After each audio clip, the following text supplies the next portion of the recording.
as you go to move it, both of you try to push it? Yeah. Yeah. Okay. So you notice when you go to remove, like you pull it and like it you're able to kind of like push it along the side, but your hands are stuck to it, and the chest begins to open itself up, and you see this wall of teeth, as this is no chest, it's a mimic. Why don't we roll a quick initiative here? I knew it. Yikes. Not great. That is a 12 for Echo. 7 for Mac. 17 prevail. I don't know what's wrong with me tonight. All of my dice are in dice jail. I haven't rolled anything higher than a 5. Melly's 7. Okay, so Melly and Mac both 7.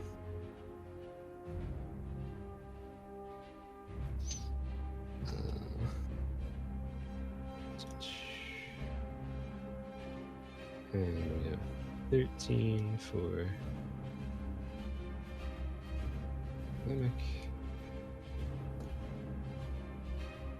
And where's Carrick's character sheet? I need to print out Carrick's character sheet because it's just one less tab to have to worry about, you know? Yeah. It's amazing how when you play like regular streaming, I feel like 2-3 monitors, you're fine. You do D&D, you're like, I need 7. Yeah, right. Okay. So Mac and Echo, you're both grappled, and I guess technically, Vale goes first as you see them move this, get stuck to it, and then the mouth just kind of open wide on this thing. I feel like the way that would work is like he wasn't paying attention, but he was just like, he turns as if to say like, do you really mean I could, oh crap, and he like takes like like that would be the way that would happen. And Okay. He is going to use his bonus action to take that ice sapphire and cast chromatic charge, because why not have some fun with his new toy? Sure. And he's going to fire an arrow at that thing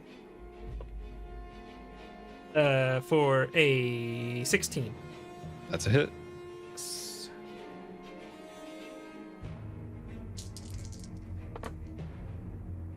All right, so we've got 9 cold damage, and what am I adding? 5? Yeah, and 11 piercing. So 20 total. Okay. Fire again. That's a little better. 19. Still a hit. I had a feeling. He's going to re-roll that with his piercer option. For now 12 more piercing damage. Okay.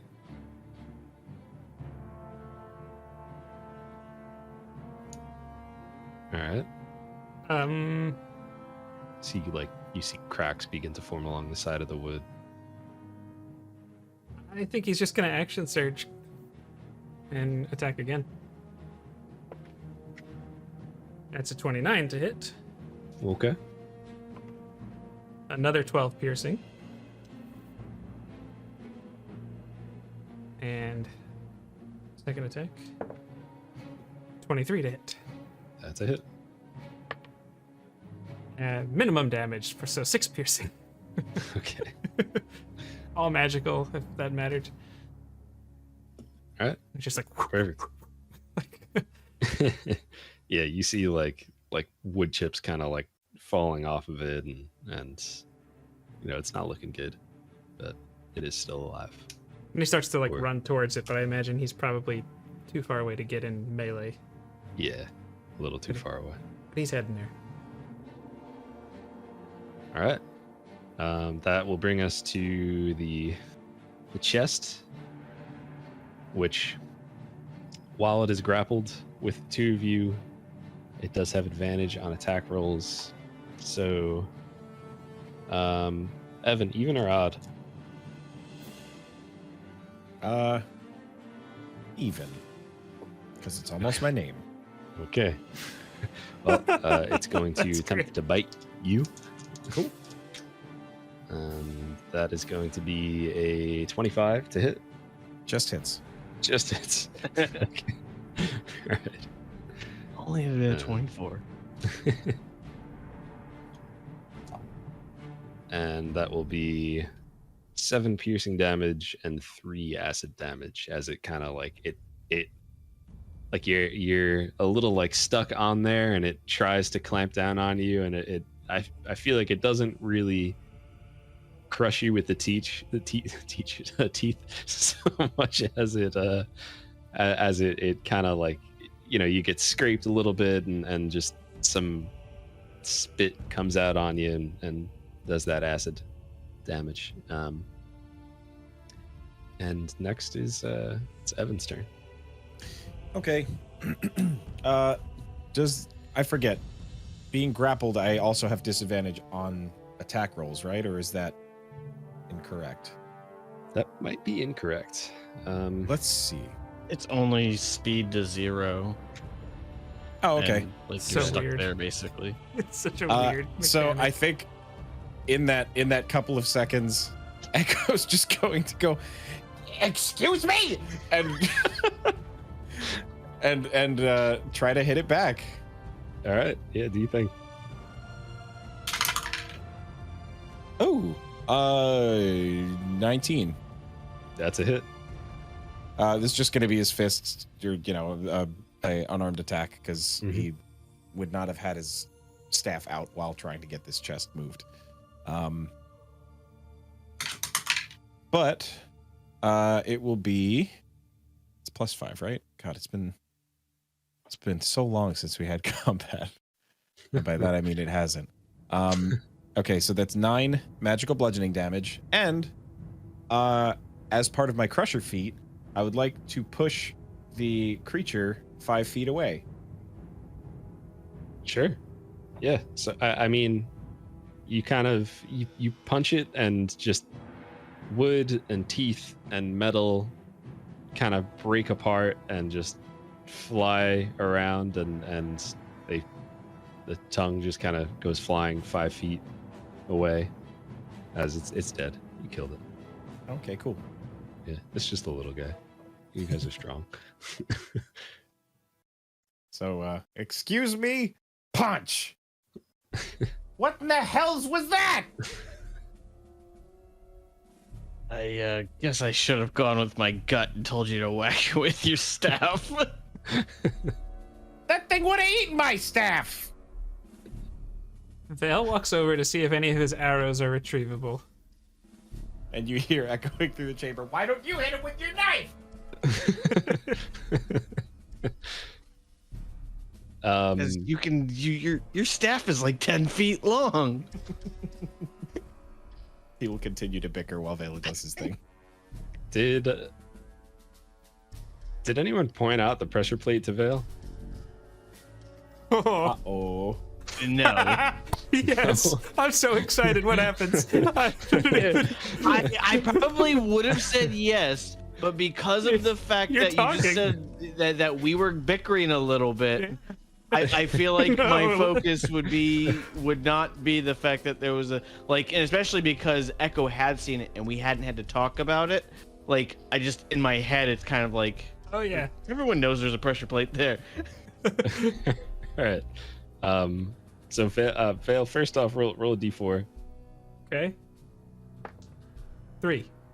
Okay. So it looks like 3 of your arrows appear to be in good condition, and as you walk over and go to pick them up, you feel the ground under your feet just kind of crunch a little bit as Like as the Val, ice. did he grab him yet, or he just thinks he can grab him?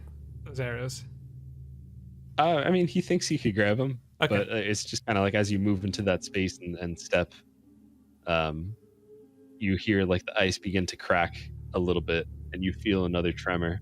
And this time, as you feel the tremor coming down, or the quake just kind of shaking the place, large pieces of ice begin to drop down from the ceiling, and I need everyone to make a dexterity saving throw. God.